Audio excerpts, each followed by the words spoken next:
Hi friends, எல்லோரும் எப்படி இருக்கீங்க? இப்போ நம்ம 1/4 கிலோ வந்து சிக்கன் பிரியாணி எப்படி வந்து செய்யுதுன்னு வந்துட்டு பார்க்கலாம்.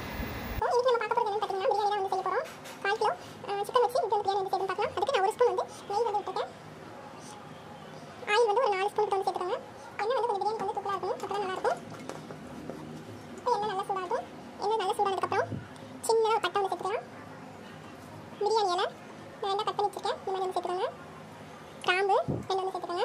இப்போ வந்து ஏலக்காய் தூளாக இருக்குது, அது வந்து கொஞ்சம் சேர்த்துக்கிறேன். இது வந்து நான் ஏலக்காய் மிக்சியில் அரைச்சிதான், நீங்கள் அப்படியே மிக்ஸ் ஆனதாக கூட ரெண்டு வந்து சேர்த்துக்கலாம். இப்போ வந்து நம்ம வெங்காயம் பச்சை மிளகாய் 2 பச்சை மிளகாய் வந்து சேர்த்துக்கலாம். வெங்காயம் பார்த்தீங்கன்னா 7 வெங்காயம் வந்து எடுத்துருக்கேன். வெங்காயம் நார்மலான வெங்காயம் ஒரு 7 வெங்காயம் எடுத்துக்கோங்க. அதாவது இல்லைன்னா ஒரு 150 கிராம் வெங்காயம் வந்து அந்த மாதிரி வந்து எடுத்துக்கோங்க, கரெக்டாக இருக்கும். வெங்காயம் வந்து பிரியாணிக்கு எந்த அளவுக்கு நம்ம அதிகமாக சேர்க்குறோமோ அந்த அளவுக்கு டேஸ்ட்டாக இருக்கும். இப்போ வெங்காயம் போட்டு வதக்கணும்னா சீக்கிரம் வதங்கிடும், அதனால் வதக்கிக்கலாம். சாரி, உப்பு போட்டு வதக்கலாம், வெங்காயம் சீக்கிரம் வதங்கிடும். உப்பு வந்து சேர்த்துக்க போகிறப்ப கொஞ்சமாக வந்து சேர்த்துக்கோங்க. சேர்த்துட்டு நல்லா வதக்கலாம். வெங்காயம் வந்து நல்லா பொன்னிறமாக வதங்கணும். வெங்காயம் எந்த அளவுக்கு வதங்குமோ அந்த அளவுக்கு பிரியாணி வந்து நல்லா டேஸ்ட்டாக இருக்கும். நல்லா வந்து வெங்காயம் வந்து வதங்கிட்டோம். வெங்காயம் பார்த்தீங்கன்னா மூடி வச்சு வதக்க வேண்டாம். மூடி வச்சு வதக்கிங்கன்னா அந்த தண்ணியெல்லாம் விட்டு அதுவே ஒரு மாதிரி ஆகிடும். அதனால் மூடி வச்சு வதக்க வேண்டாம். பச்சை மிளகாய் லைட்டாக கீரி மட்டும் போட்டால் போதும். பச்சை மிளகாய் பார்த்தீங்கன்னா நம்ம வாசனைக்காக தான் போடுறோம், காரத்துக்காக இல்லை. இல்லை அப்படியே போடுறதுனால வந்து போடலாம். வெங்காயம் பார்த்தீங்கன்னா நல்லா வதங்கணும். நல்லா வதங்கணுன்றதுனால தடுத்து விட்டுறாதீங்க. மீடியமான தீயில வச்சுட்டு நல்லா வந்து வதக்கிக்கோங்க. இந்த சிம்மில் கூட போட்டிங்கன்னா ஒரு 1/4 நேரத்தில் நல்லா வதங்கிடும். வந்து நல்லா வதங்கிட்டோம். பாதி வதங்கிடுச்சு, இன்னும் பாதி வந்துட்டு வதங்கட்டும். இப்போ பாருங்கள், வெங்காயம் வந்து நல்லா வதங்கிடுச்சு. இப்போ வந்து நம்ம தக்காளி வந்து சேர்த்துக்கலாம். தக்காளி வந்து நார்மலான தக்காளி 2 தக்காளி தான் நான் வந்து சேர்த்துக்கிறேன். ரொம்ப வந்து சேர்க்கிறேன், நம்ம தயிரும் சேர்க்கிறதுனால வந்துட்டு புளிப்பு வந்து அதிகமாகிடும். அதனால் தக்காளி சேர்த்து நல்லா வந்து வதக்கிக்கலாம். தக்காளி வந்து நல்லா மசியணும்.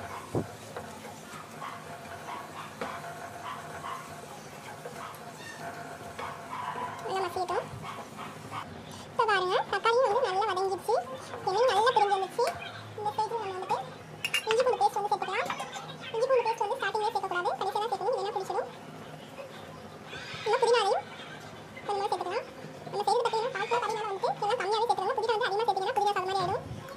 இஞ்சி பூண்டு பேஸ்ட் வந்து ஒரு 1/2 ஸ்பூன் தான் சேர்த்துக்கிறேன். இஞ்சி பூண்டு பேஸ்ட் வந்து கொஞ்சம் அதிகமாகவே சேர்த்துக்கணும், அப்போ தான் நல்லா இருக்கும் பிரியாணி வந்துட்டு. அப்போ ரொம்ப அதிகமாக வேண்டாம், ஒரு பெரிய ஸ்பூன் கிட்ட 1/2 ஸ்பூன் வந்து போதுமானதாக இருக்கும். ஏன்னா நம்ம கடையிலலாம் வாங்கணும்னா தெரியும், அந்த இஞ்சி பூண்டு பேஸ்ட் வந்து தனியாகவே நமக்கு வந்து அப்படியே தான் இருக்கும். இதையும் சேர்த்து நல்லா வந்து கலந்து விட்டுருங்க. இஞ்சி பூண்டோட பச்சை வாசனை வந்து போட்டோம். இஞ்சி பூண்டு வந்து இல்லைன்னா நம்ம வீட்டிலேயே அரைச்சி வந்து சேர்த்துக்கோங்க, கடையில் வாங்கி சேர்க்காதீங்க, அவ்வளோவா டேஸ்ட் நமக்கு கொடுக்காது. இப்போ நல்லா வதங்கிடுச்சு எல்லாமே. இப்போ வந்து கறி வந்து பாருங்கள், 1/4 கிலோ எடுத்து வச்சுருக்கேன். ஸோ இதை வந்து நம்ம வந்து சேர்த்துக்கலாம்.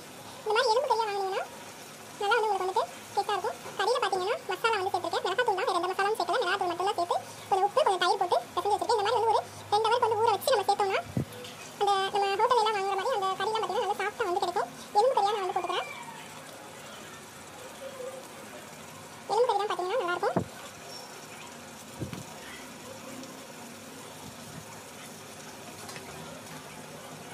இப்போ மசாலா வந்து நம்ம கம்மியாக தான் சேர்த்துக்கோம். 1 ஸ்பூன் கிட்ட தான் நான் சேர்த்து வந்து கலந்து வச்சேன். இப்போ வந்து பிரியாணி மசாலா வந்து 1 ஸ்பூன் கிட்ட வந்து சேர்த்துக்கோங்க. சேர்த்துட்டு நம்ம வீட்டில் உள்ள தனி குழம்பு மிளகாத்தூள் வந்து 1 ஸ்பூன் கிட்ட வந்து சேர்த்துக்கலாம். அவ்வளோதான். இதுக்கு மேலே சேர்த்திங்கன்னா கலரும் சேஞ்ச் ஆகிடும் உங்களுக்கு. காரம் ரொம்ப காரமாச்சு நல்லா இருக்காது, போதும், இது கரெக்டாக வந்துருக்கும். 1 ஸ்பூன் நார்மலான ஸ்பூன் தான், ரொம்ப குட்டி ஸ்பூன் வேண்டாம், பெரிய ஸ்பூன் வேண்டாம், ஓகேங்களா? சேர்த்து தயிர் வந்து நான் வந்து கறியிலே வந்து பார்த்தீங்கன்னா கலந்து தான் வந்து ஊற வச்சேன், அதனால் நான் தயிர் வந்து சேர்க்கல. ஆனால் இன்னும் தயிர் சேர்த்தோம்னா வந்துட்டு புளிப்பு வந்து அதிகமாகிடும். அதனால் கறி வந்து கொஞ்சம் நல்லா வந்து வேகட்டும். இந்த மாதிரி கலந்து ஒரு 2 நிமிஷம் மூடி வச்சுருங்க.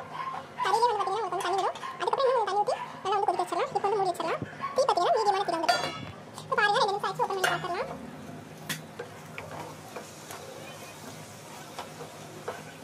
இப்போ கறி தான் நம்ம 1 மணி நேரம் ஊற வச்சிருக்கோம்.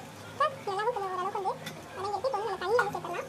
தண்ணி இந்த டம்ளரில் பார்த்தீங்கன்னா நான் 2 டம்ளர் ஆச்சு வந்தேன்.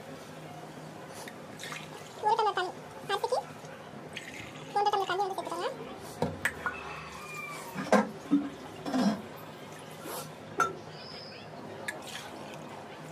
இப்போ நான் 3 டம்ளர் தண்ணி வந்து சேர்த்துக்கிறேன். வந்து நல்லா கொதி வரட்டும். தேவையான அளவு கொஞ்சம் உப்பு வந்து சேர்த்துக்கோங்க. பாருங்கள், நல்லா கொதி வந்துச்சு. இப்போ வந்துட்டு நான் அரிசி வந்து கலந்துக்கலாம். இந்த மாதிரி சேர்த்தா அரிசி வந்து உடையாமல் இருக்கும். இப்போ வந்துட்டு மூடி வச்சிடலாம். இப்போ வந்து பாருங்கள், தண்ணி வந்து இருக்குது, இது பண்ணுறதுக்கு நல்லா கலந்து விட்டுட்டு திரும்ப வந்து மூடி வச்சிடலாம். இப்போ வந்து தம் போட்டுடலாம். பாருங்கள், சிம்மில் தான் போட்டுருங்க. சூடில் வந்து இந்த மாதிரி இருக்கும். ஆறின வந்து நல்லா உங்களுக்கு வந்து கொஞ்சம் உதிரி உதிரியாக வந்து வந்துடும். கொஞ்சம் ஸ்டவ் ஆஃப் பண்ணிடலாம். இந்த பதிவு பிடிச்சிருந்தா லைக் பண்ணுங்கள், என்னோட சேனலுக்கு வந்து சப்ஸ்கிரைப் பண்ணுங்கள். இந்த பதிவு மூலமாக பார்த்தானே இருக்கும். ரொம்ப ரொம்ப நன்றி.